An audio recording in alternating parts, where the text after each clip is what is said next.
They call him the Southern Moonlight Demon. Clevitus is one of the top 4 demon lord. He freaking hates humans and sees them as nothing but bugs. But as fate would have it, during his crusade to wipe out the human race, a mere baby ends up softening his heart, and he takes the kid in as his own. Now he's forced to hide his real powers and blend in with humans, acting like some nobody. Right at the start of the story, a young girl accompanies her dad out to their farm. Once they're done, he tells her it's time to head back home. On their way, she takes a curious look around the house and notices a map of Edzi. Beyond the map, she sees there's nothing but darkness, just their continent completely surrounded by pitch black zones. It makes her wonder what lies beyond that darkness.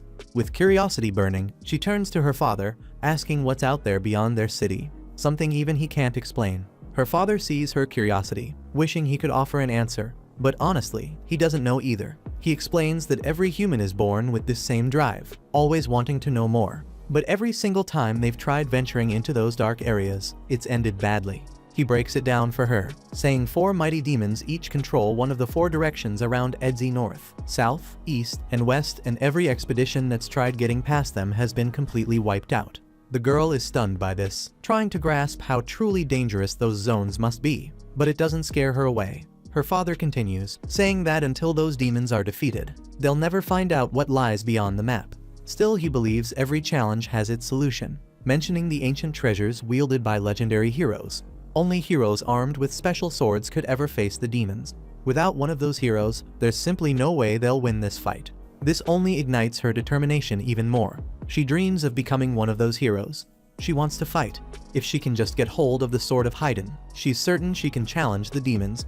Once those demons fall, they'll finally discover the secrets hidden in the darkness beyond the map. A few years go by, and our girl Alicia ain't a kid anymore. She's grown up, becoming one of the heroes chosen to fight. She closes her eyes and opens them again inside the truck that's taking them toward the city's outskirts. Holding the chain around her neck, she quietly tells her father that the moment is finally here, the moment she's got to step up and protect their city. She's not making this journey alone. Several other heroes are right there with her. As the trip goes on, they start chatting and introducing themselves. There are some real standout folks among them. Minarch, the one holding the sacred treasure called the Golden Ideal, straight up says he's got no clue where he originally came from. They all glance at Alicia, asking her to introduce herself next. They're shocked to see a woman among them, but Alicia doesn't even bother saying anything. As they get closer to their destination, Stefan, the guy carrying the sacred treasure Tenma, the winged horse, warns everyone they're almost there.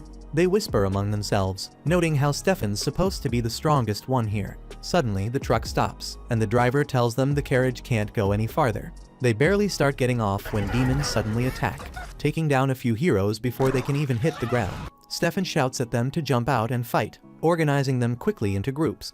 The archers and lancers immediately move into action, while Stefan tells the rest he'll pair up with Alicia to handle any demons still standing. Thing is, Alicia's got her own treasure, Iwatubane, the legendary stone swallow. She joins Stefan, charging straight into battle beside him. Alicia's strong and charismatic, but the most impressive thing about her is how aware she is of everything around her. On the mountain just ahead stands one of the demon lords, who starts speaking about the nature of chaos. He admits the world itself was born from chaos, and if that's true, then he himself must be born from it too. He might have a point. But as the battle rages on, the heroes jump over hills and mountains, fighting their way through till they finally reach the summit. Stefan's particularly fired up. Being known as the smartest among them, he thinks it's fair he should ask the demon lord his name. He declares to everyone that today's the day they'll prove their strength, showing the people who chose them that they picked the right heroes for this fight. As soon as they reach Mount Moon, the demon lord makes his entrance, and just looking at him sends a chill through the group. His presence alone is terrifying. This is Clevitus, the Southern Moonlight Demon, and even without saying a word, he makes the whole mountain feel heavier. Stefan gets shoved back, and though fear floods his face, he admits what's in front of them is terrifying. But they were sent for this, and they can't back down now. They're not alone, they're heroes, and together they believe they can turn legend into reality. Stefan tries to move, but Clevitus hits him from far away, slams him against the wall, and kills him in one blow. The others freeze in shock, not just because he died, but because Clevitus never even moved. One of them steps up to lead and pushes the others to fight, while Alicia holds back for a second, reading the terrain. As the rest close in, Clevitus kills them without leaving his place. That's when Alicia figures it out and yells that he's using his shadows, and if they want to live, they need to stay away from them. They don't know how to do that, but Alicia starts jumping and running through the mountain. The shadow moves toward her, and she becomes the first to notice the attack before it hits and actually responds. Clevitus's eyes shine with surprise.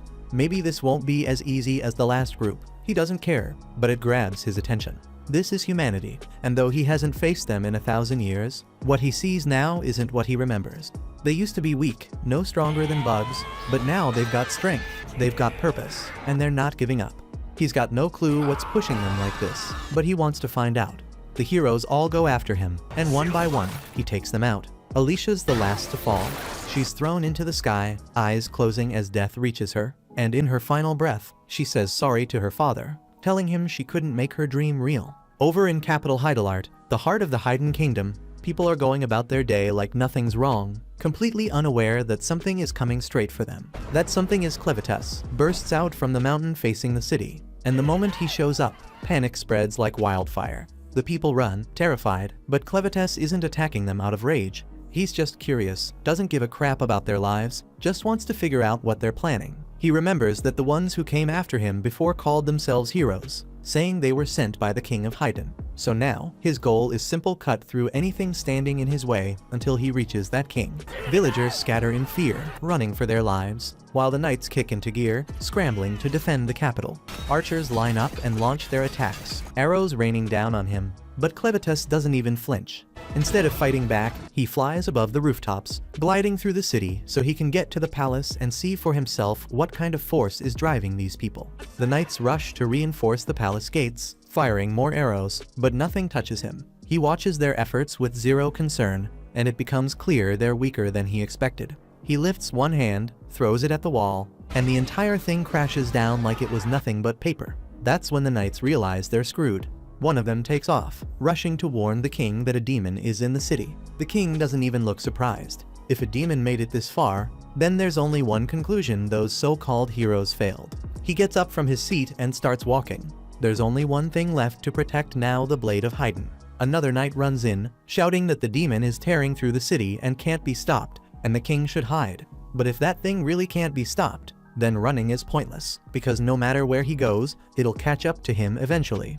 The knights keep throwing flames and arrows at Clevitus, trying everything they can, but he knows nothing they do will change a damn thing. Still, there's strength in it. He remembers how Alicia's sword had managed to hit him and leave a mark.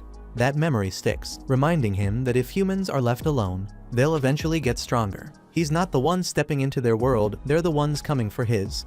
And to him, that's all the reason he needs to bring the fight to them. The king moves closer to the door, ready to protect the blade, but as soon as he opens it, Clevitus appears. From the way the man looks, the crown, the clothes, the palace behind him, Clevitus doesn't need to ask, knows he's the king. Clevitus speaks in human language, and the king freezes. A demon speaking like a man, that alone shakes him. He asks how a creature like Clevitus could even understand their words. But Clevitus already knows who he's talking to. He tells the king he's the only one who might be able to save humanity. He's not here for war, not yet. He's got questions, and depending on the answers, humanity either lives or dies. When he says humanity, he's not talking about just Haydn. He means Org, Don, Suladen, Bent, the whole damn world.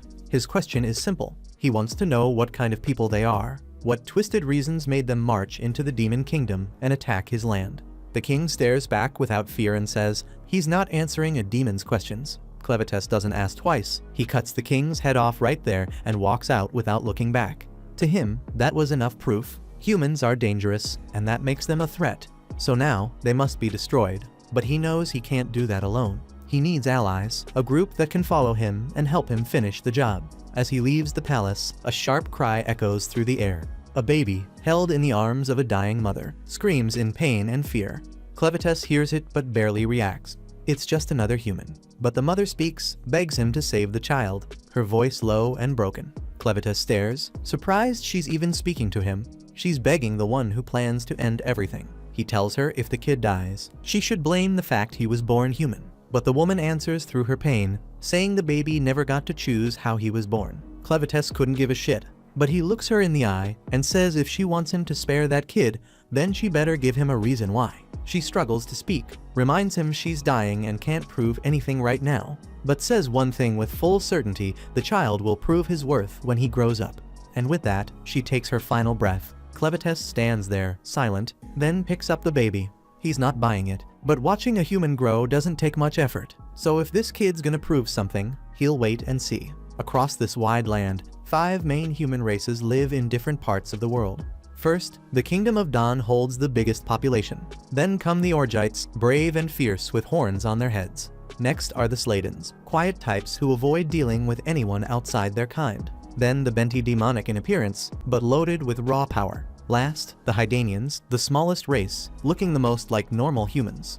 They're also the smartest, known for crafting weapons from a rare crystal called arcanosite. But only the royal bloodline knows the true method behind it. They've been selling those weapons to the Dawn race, and that deal led the 2 races to take on missions together, forming mixed bloodlines. Even so, full-blooded Hydanians are now rare. Outside their kingdom, wild dark beasts roam, violent and uncontrollable. Deep in the Luna Mountains, Clevitus, in his massive form with 9 long tails, scares off a few beasts that try to eat the baby. The kid cries out, loud and scared, and Clevitus worries this little creature might not last long if it keeps screaming like that. He wraps around the baby, thinking how to shut him up for a while, then gently taps the child's forehead with one claw, and the baby falls asleep. While staring at the baby, Clevitus starts to get the feeling it's about to drop a little surprise, and sure enough, not long after, the kid wakes up crying while unloading a nasty mess that hits his nose hard. It pisses him off, but instead of getting rid of the child, he picks it up and walks off, hoping to find a way to deal with this disgusting problem. He ends up throwing the baby into a pit full of bugs, not the dangerous kind, just the ones that love feeding on poop. As the bugs enjoy their meal, Clevitus mutters something ridiculous about humans growing up in a few nights, clearly showing he knows nothing about raising one. He glances down at the child and realizes he doesn't even know who it is, doesn't know its name, or why he even bothered turning back to pick it up in the first place. He blames his soft heart for that, but it's too late for regrets. He's not going to return it, not with the pride he holds as the Lord of Dark Beasts, and since he already made the decision to raise the kid, he'll see it through. Problem is, he has no idea how humans live or what they eat, and there's no way he can raise the baby alone. Looking over the fresh corpses nearby, he picks out one Alicia. She had led a failed assault against him, driven by the pain of losing her father to dark beasts, thinking she could win by charging into his territory with an army, but it all ended in disaster. Now, she's the one he chooses to bring back. With a wave of dark power, he revives her. The moment she wakes up, she tries to attack, but quickly notices her sword is gone and her comrades are nowhere in sight. Clevitus tells her with full pride that she's alive only because he revived her, which means she's nothing more than a walking dead under his control. She freezes, staring at him in silence, stunned not just by the fact that she's the only one left, but by how fluently this demon speaks the human language. Meanwhile, Clevitus orders her to reveal her fun bags, and the moment she hears that, Alicia instantly thinks he's trying to make some twisted move on her. She freezes up in fear, completely shocked that the Lord of Dark Beasts would dare make such advances. But before her dirty thoughts can spiral any further, he cuts her off and makes it clear the order isn't about her. It's about the hungry baby that won't stop crying. He tells her to take off her armor and bring out her milk tanks immediately. Since he'd infused his dark energy into her body, her will isn't exactly her own. She had no choice but to reveal the chesticles, lifting her top with obvious shame, exposing what he asked for even though she hates every second of it. Clevitus takes a good look, then suddenly realizes there's no milk. Looks like someone forgot to fill the tanks before the damn show. To clear the confusion, Alicia educates him on a basic fact that a woman needs to have given birth before she can produce any milk. The embarrassment of showing off empty tanks hits her hard, and she begs him to kill her and put her out of her misery. But he ignores her whining while the two argue back and forth over something that clearly isn't helping the baby. The child starts crying again, but instead of dealing with the issue, they keep bickering over how the kid even ended up in his hands in the first place. Fed up with the pointless chatter, Clevitus snaps and demands she figure out how to feed the damn thing. She admits she doesn't know much about raising kids, but says the baby needs a woman who actually has milk. That leaves them with one problem: how the hell are they supposed to find one? She explains they'd need to hire someone, and for that, they need money. Of course, Clevitus is broke, but since the cave they're in is full of arcanosite, they could probably turn some of it into cash. While he thinks about that option, Alicia considers making a move on him, but without a sword, she quickly drops the idea. Clevitus agrees to the plan: find a woman with milk and feed the baby. But just as he's about to head out, Alicia stops him, pointing out the obvious that if he walks into town in his current form, People will panic before he even gets a chance to explain anything. She says she'll take the baby herself and go find someone who can help. But Clevitus refuses the idea right away, not because it's wrong, but because he doesn't want the baby out of his sight. So he transforms into a human boy. The look is close enough, but the 9 tails keep wagging behind him like they've got their own plans. He ends up sliding the tails into a shadowy space beneath him, something no one should ever look at. But even then, the horn on his head stays out and he doesn't notice. Before they leave, he gives himself a name Clen and names the baby Luna. Only then does he bother to ask for her name, and she tells him. They head to a nearby river where Alicia starts bathing the child. Clen keeps interrupting, nitpicking every move she makes like an annoying mother-in-law, from how she scrubs to how she dries him, and even where to focus more. Then out of nowhere, the baby pees right on her face, and she holds back a scream while trying to finish the bath. Once she's done, Clen says the poop-eating bugs did a better job. They reach her old camp, but it's empty. Alicia says they stored the valuables somewhere else, and leads him there. Clen tells her to go wash up too, says she smells like she's been hiding from soap since the damn dark ages. He tosses her the cloth used to wrap the baby, asking her to clean it. While washing it, she spots a crest stitched into the fabric. It's the royal mark of Hydanian blood. She freezes, realizing the baby is no ordinary kid. Back at the ruins of the castle, a soldier searches through the wreck, shocked by the level of damage left behind. He remembers the crown princess had plans to flee with her child before all this, and now he blames the king's madness for the fall of the kingdom, holding on to a small hope that someone made it out alive. On the other side, General Drell stands with a few of his men, staring down at what's left of the Hydanian kingdom. He tells one of them to go inform the emperor fast, warning that if they don't move in and take the land, another race will. The real reason he wants Hydan is clear. It's the Arcanosite secret, something only the Hydanian royals knew how to control. He heads out to gather his forces, leaving his second-in-command Maynard in charge of finding any survivors with royal blood and bringing them straight to him.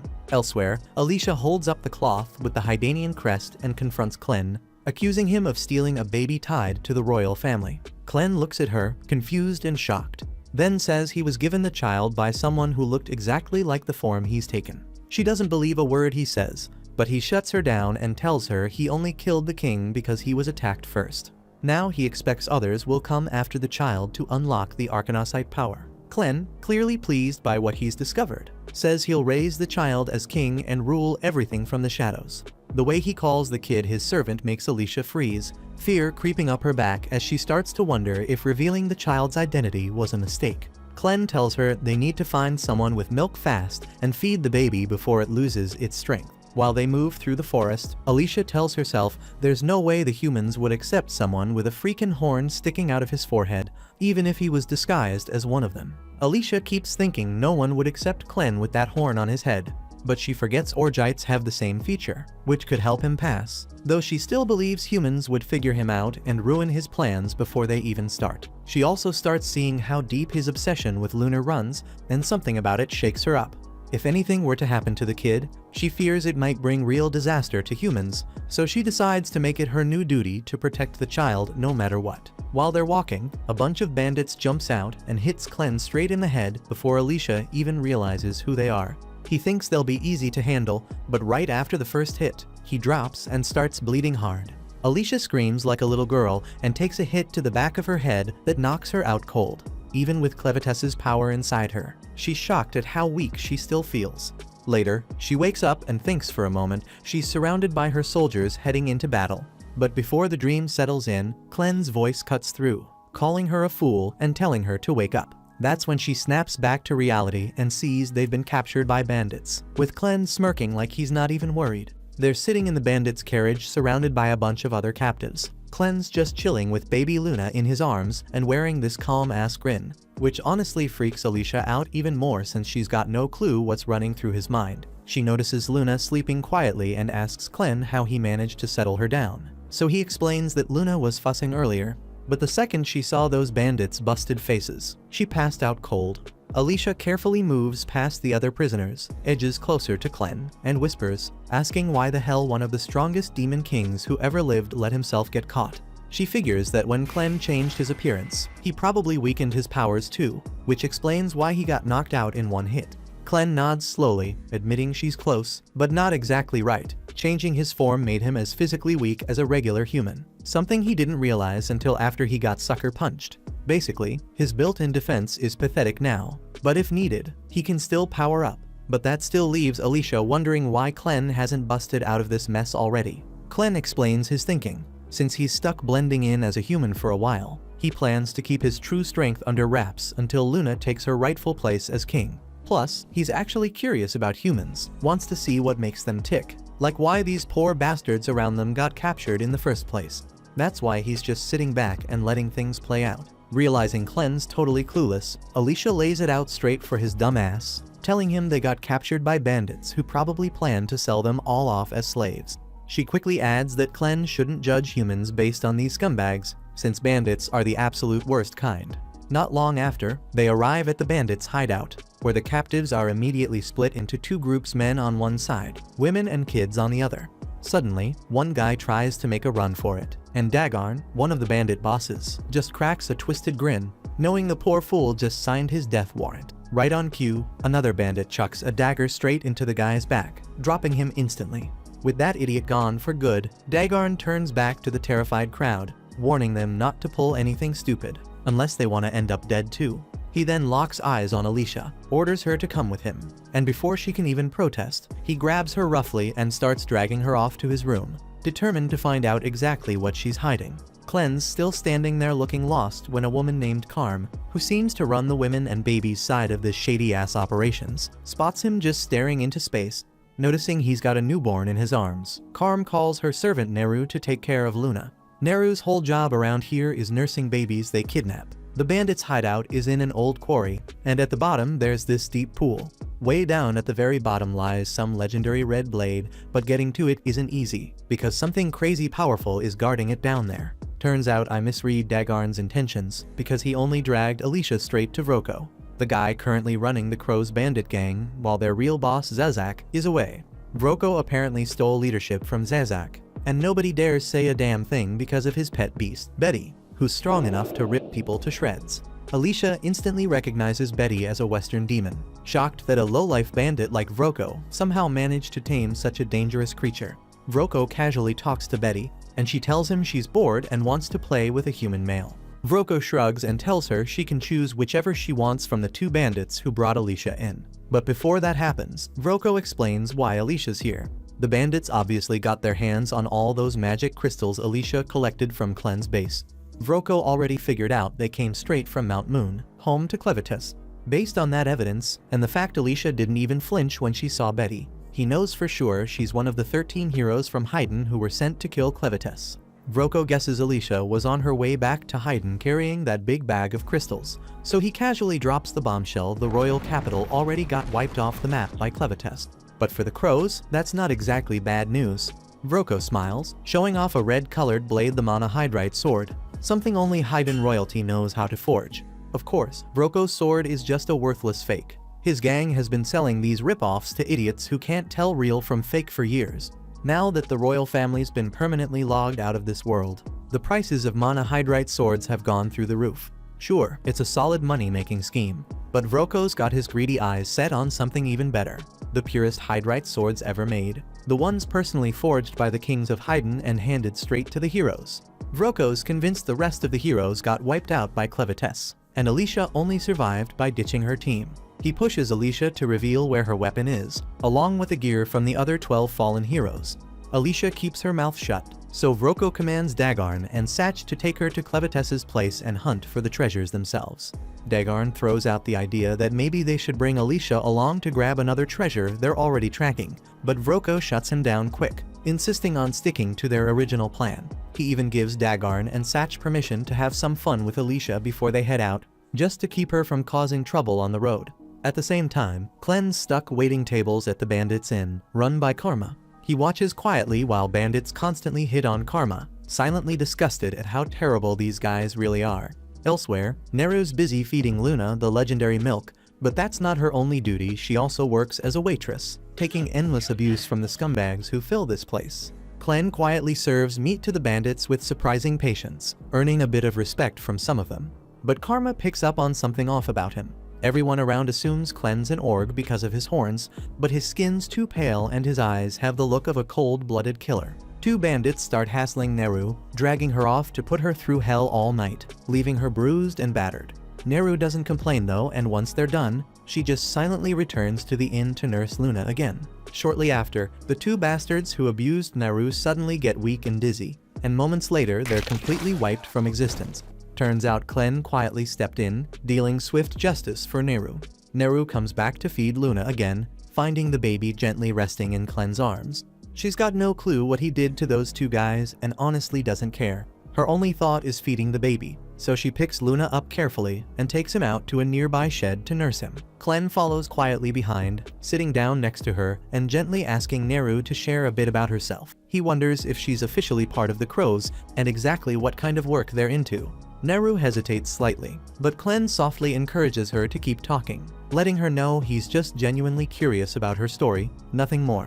She says this place is all she's ever known, and being one of the crows is the only thing that's ever defined her. Never had a dad around, and her mom was the only one she ever had. Even then, she never saw her face, only her back. But even as a kid, she figured out her mom was a slave. She'd sneak peeks at night, saw the men coming in, doing whatever they wanted. Then, when she turned 12, her mom just vanished. No one said anything, and she never found out if her mom died or ran off. That same night while she was eating, a group of men came up and started beating her. After that, life turned to hell. That's when it hit her mom had been shielding her all along. Once she was gone, they treated her like an animal, beat her daily, and left her to survive however she could, until Karma showed up. Sis Karma told her straight if she kept the men happy, they'd back off and leave her alone. So she tried following Karma's example, tried to figure it out. But she was nothing like Karma, didn't even know how to do what Karma did. Still, things got a little easier.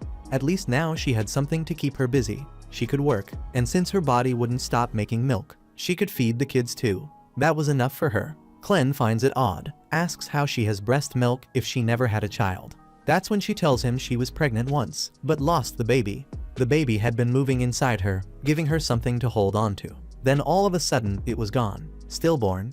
The midwives told her flat out the kid was dead, and in that moment, she felt herself slipping away, like the world had turned to ice. She figured she was gonna die too, and honestly, she was okay with that. She didn't have a reason to keep going. If dying meant seeing her baby again, that sounded good enough. But then something warm pulled her back. She opened her eyes and saw a 6-month-old baby clinging to her, trying to nurse. Just seeing him fight to live, needing her like that, it snapped her out of it. She picked him up, held him, fed him, and for the first time in forever, she felt like she mattered. Her body kept working overtime like it never got the memo she was done having kids. She kept feeding that baby till he got strong. Then more kids came through the crows brought in by that same gang, and she nursed them too. Word got out about her top-tier milk, because babies kept showing up like she was running an underground dairy. Watching them survive because of her made her feel like she finally had a purpose. She admits she tried to have her own again, twice even, but both times ended in pain. Clen eventually cuts her off, says that's enough. Then he asks if she'd come with him as Luna's wet nurse. Says he's not forcing her, but there's really no reason not to. Luna clearly likes her, so it'd work out either way. Luna pats her chest like she wants Naru to stay, so Clen gives her the choice one more time: either come with him as Luna's wet nurse, or stick around and let those scumbags do whatever the hell they want with her. Naru knows it's a generous offer, but says it'd be foolish to take it, especially since she thinks he's a slave too. She tells him she wishes she could say yes, but she can't. As far as she knows, he's still chained up same as her. Plus, she's got other kids who need her milk to stay alive. So she hands him Luna and quietly walks away. At the same time, the gang drags Alicia to a raggedy old bridge and tells her to walk. She steps onto it and stops halfway, staring down. They think she's planning to jump and mock her, saying there's no way she'll survive. But she ain't trying to escape, she's looking at the river below. She sees gems glowing under the water, and she already knows what that means. Before she can say it, they beat her to it, telling her this is where the hero Cordwar died. She knows the story. One of the captives speaks up, saying he'll dive in and grab what they're after if they promise to free him and his wife. His wife pleads with them to honor that deal. But the second he jumps in, monsters rise from the depths and tear him apart. Alicia knew they were lying. That river is a damn nightmare, filled with creatures that came into the world 300 years ago when a flood opened the gates to a place called Arvensis. Back then, they at least had solid ground to fight on. Cordwar, the strongest hero of his age, tried to hold the line, but he couldn't. His sword, the stream splitter, is still buried somewhere in that river. The gang wants someone to bring it up, but that mission's a death wish. She snaps at them, calling them sick bastards for setting the poor guy up, and even says they didn't bother tying his rope right. They shut her up fast, telling her nobody asked for her opinion. Then they introduce Fido, the brute who's about to beat her down. He steps onto the bridge, grinning like a creep, saying he's gonna strip her down right there. Before he lays a hand on her, she slams her arm back into place, grabs Fido by the neck, and chokes him out bloody, snatches his sword, then leaps off the bridge, whispering to herself that she's putting her faith in what Clen said, that she's immortal and won't die that easily. The bandits glance down, and once they spot Alicia's lifeless body, they start freaking out. She was supposed to be the one guiding them to the 13 lost regalia weapons, and now she looks dead. At the bottom of the cave, Alicia slowly comes back to consciousness, and it's all thanks to that curse of immortality Clevitus dumped on her. The thing is, the curse keeps her alive, but it doesn't heal Jack. Right now, she's paralyzed from the neck down with no clue what the hell to do. Every bone in her body feels shattered, and she's lost more blood than she even knew she had. Climbing out of this pit on her own ain't happening. But if those bastards come down and realize she's still breathing, things will get worse. So she starts fighting to move even a little until the blood floating from her body starts swirling. And that's when Clevitus shows up. Alicia's shocked to see him looking all tiny, but he says that's because he's showing up through the blood magic inside her. That cursed blood is what's keeping her undead body running. If it all bleeds out, she's done for good. Still, he says that as long as she stays useful, he'll refill every drop she lost. And once that's done, her body should bounce back from the damage. She's relieved hearing that, but then notices something. Clevitus hasn't lifted a finger to start healing her. She asks him what the delay is. He says he will, eventually, but first he's got a question. Turns out, he found someone perfect to be Luna's wet nurse.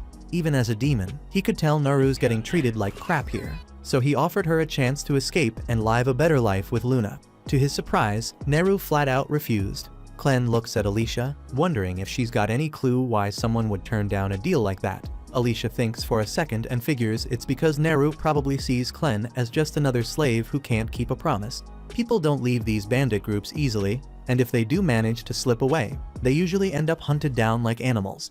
Growing up in that kind of world, Naru must have convinced herself that freedom's nothing but a fantasy. Clen asks if there's any real way to fix all this, and Alicia figures the simplest answer is to kill every damn bandit in that freaking camp. If no one's left standing, Naru wouldn't have to worry about getting hunted down, and maybe then she'd take Clen's offer. Alicia says it shouldn't be hard for someone like him. He's got more than enough power to wipe them all out by himself. But Clen shakes his head. He says he can't afford to get caught off the mountain. If word gets out that he left, people might use it as a chance to strike Clevitus's territory while he's gone. That's why he wants Alicia to handle it instead. Heroes slaying bandits. Sounds like a normal day on the road. Alicia tries to push back, but he cuts her off and tells her to stop complaining, then hits her with a wave of blood magic that starts rebuilding her body. A few bandits finally make it down into the mine, hoping to find Alicia's corpse. What they see instead messes them up bad. Her limbs are twitching and jerking as bones snap back into place, muscles twisting like snakes under her skin. The pain is brutal, but once it's over, she's back on her feet, fully healed. They have no clue how she's even alive after that fall, but honestly, they don't care. As long as she's breathing, they can still use her to find the 13 regalia. They know she's a hero, so they stay on guard, thinking they'll be fine if they rush her all at once. But one cocky bastard decides to go in solo. He slashes her shoulder, but after everything she just went through, that pain's nothing. Alicia grabs his arm, smashes him in the face, then snatches his sword and yanks off his eye patch. She's still pissed she's even stuck in this mess, but these guys aren't worth sparing. If they can't be saved, then she'll do what she has to. Scene flips to Clen, dead set on one thing: tracking down Naru and showing her freedom's the real deal. At the same time, Naru heads back to the tavern, where Karma's been waiting. She's been worried sick, seeing Naru come back all bruised and broken again. It hurts her, but there's nothing she can do to fight back against the bandits. Naru's thankful for how much Karma cares, but work's not gonna stop itself. Karma sighs and tells her to start clearing the dirty dishes. Karma notices Naru's walking around with a weirdly bright mood for someone who just got beat to hell, so she asks if something good happened. Naru says it's not exactly good, but it kinda made her happy anyway. Then she hits Karma with a random question: what's the outside like? Karma blinks for a second, totally caught off guard. Naru never asks stuff like this. She asks why she wants to know, and Naru says she was born in this hellhole, so she's never even seen what life outside's like. but Karma was brought in, so she's gotta know a thing or two. Karma admits she does know the outside world, but it's not filled with sunshine and butterflies. Most of the women here either had their homes wiped out or never had one to begin with, so yeah, nobody's lining up to reminisce. Still, she wants to know why Naru's suddenly thinking about all this. Naru says someone asked her if she wanted to leave. Karma instantly smacks the crap out of her, says she's crazy for saying something that dangerous out loud with bandits lurking around. Those bastards don't see them as people, just tools to toss out when they stop being useful. That's why the girls stick together, protect each other, stay quiet. Saying stuff like that is the fastest way to end up dead. Right then, Vroko walks in, and of course he heard everything. Karma freezes, heart sinking, because nothing good ever comes from that guy showing up. She tries to keep cool and asks why he's even here since he rarely shows his ugly face in the tavern. He shrugs, says he heard about the new baby and wanted to check it out. Karma turns to Naru, asks her to tell him where the baby is. Last she saw, Luna was in the stables. Vroko nods, says he'll go see for himself. But before walking out, he tells Naru to come with him. The way he says it sends chills through Karma's spine. She knows damn well what that tone means. She tries to stop him, but she's got no say around here, and Naru's too naive to realize the danger she's walking into. After they're gone, Karma slams her fists against the table furious. Naru was the only one taking care of the babies here, and now she's just gone. Vroko doesn't give a damn about any of that. Karma tries to tell herself there was nothing she could have done, that maybe Naru brought this on herself by dreaming too loud in the wrong place. But deep down, she knows that's just bullshit. Feels intense panic about what's coming next. Right then, Clen walks in holding Luna, and Karma jumps a little since she didn't hear him come in. But it clicks quick, he's probably here to feed the baby. She tells him Naru's gone, and chances are, she ain't coming back. Karma hates saying it, but that's just how life goes around here. Clen stares at her confused, not buying that answer one bit, then asks her what the hell she means. The second Karma looks into his eyes, she knows he's dead serious about finding out what happened to Naru. At the same time, Vroko's leading Naru down this dusty old stairwell, and she's low-key amazed, since she's lived her whole damn life in this camp and never even knew this place existed. Vroko explains it used to be a magic ore mine, and magic ores got all kinds of uses. Like the lamp he's carrying, it burns thanks to crushed ore mixed with bug oil. Before he turned bandit, he spent a hell of a lot of time messing with magic ore, especially testing how it mixes with different liquids to pull off wild effects. Just ignore those skulls on the floor, they're not a bad sign or anything. Probably just the last guys who took a wrong turn. Suddenly the light cuts out, and Naru freaks the hell out because she can't see a damn thing. She begs him to turn it back on, and he does. But when the place lights up again, her heart nearly stops. Vroko's freaking pet monster is standing right behind her. Turns out, one of his twisted little experiments let him take control of demons like Betty, and that's how he clawed his way to the top of this camp. But being the boss comes with rules, and letting a slave talk about escape is a big no. That's why Betty's here. He's planning to let her handle Naru. The second Naru realizes what's happening, panic hits hard. She turns and bolts, trying to find any way out. Vroko, cold as ever, tells Betty to eat her, and the damn monster comes charging. As Naru scrambles for her life, the only thing running through her head is Clen's offer. Deep down, knows if she'd said yes, none of this would be happening now. That's when she spots Clen holding Luna at the far end of the tunnel, and the last thing that flashes through her head is how bad she feels for not being able to care for Luna anymore. Normally, this would be the part where Clen swoops in and saves the day, but nope. Betty swallows Naru whole, and just like that she's gone. Luna bursts into tears, watching the nightmare play out, but Clen doesn't flinch. Says that's how this world is. Magic beasts gotta eat, and he can't blame Betty for doing what comes natural. If anything, it's his own damn fault for showing up too late. He's bummed about losing someone as useful as Naru, but it is what it is. Then he shifts his gaze to Vroko, confused as hell. No damn troll from the western woods is bowing to a fun-sized fool with teeth like garden rakes. Vroko thinks Clen's lost his damn mind, mouthing off in a moment like this. He doesn't even get how the guy showed up here in the first place, but figures it won't matter for long. Tells Betty to eat Clen and the kid too. But Betty doesn't budge. Vroko glances up to see what's wrong and nearly drops dead on the spot. Betty looks absolutely terrified. He's never seen her like this. She won't even step near Clen, shaking so bad she ends up puking Naru back up. Naru's all messed up, half melted from stomach acid, missing a damn arm and a leg. But somehow, she's still breathing. Clen calmly removes the acid, then places Luna down beside her so the two can be together for whatever time Naru's got left. Then, without Vroko noticing, one of Clen's shadows picks up both Naru and Luna and floats them away. By the time Vroko turns back, they're gone. He stands there stunned, thinking Clen must have used some kind of magic, but Clen doesn't even know what the hell magic is. Vroko figures Clen's just acting clueless, since magic's the only damn thing that explains half the crap he's pulled so far. Magic, plain and simple, comes from combining magic stones with tower ingredients to trigger wild effects. Like that nasty brew Vroko's hiding in his coat crafted using those stones, a bunch of herbs, and the squirming larva of a parasite fly. The mix turns anyone who ain't him into a drooling moron.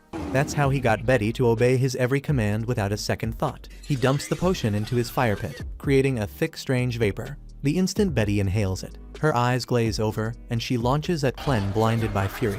Clen gets tossed across the cave like a sack of potatoes, since he can't tap into most of his strength while stuck in this flimsy human body. As he's flying, the only thing racing through his head is how pissed he is that Alicia never gave him a damn warning about any of this magic stuff. Meanwhile, Alicia's still busy hacking her way through the bandits, and she's already dropped 8 like it's nothing. But that's barely scratching the surface, and the bargain bin sword she swiped from one of them has already snapped. If she wants to clear out the rest, she's gonna need something a hell of a lot better. So she bolts straight out of the flooded cave. There's close to 50 left, and even with her undead body, stamina's still a thing. If she burns out before finishing the job, she's screwed big time. She reaches the lake, but the monsters are already circling up top waiting. Jumping in now's asking to be dinner, so she climbs to the top of the scaffolding instead, baiting the idiots to follow. Once a crowd builds up, she slices the main rope, dropping a dozen into the water all at once. The monsters snap, turning the lake into a bloodbath, while Alicia hides in a barrel. She doesn't need air, so she lets herself sink to the bottom, where the legendary blade's supposed to be buried beneath the silence. Thanks for watching. Please hit like and subscribe, it makes all the difference.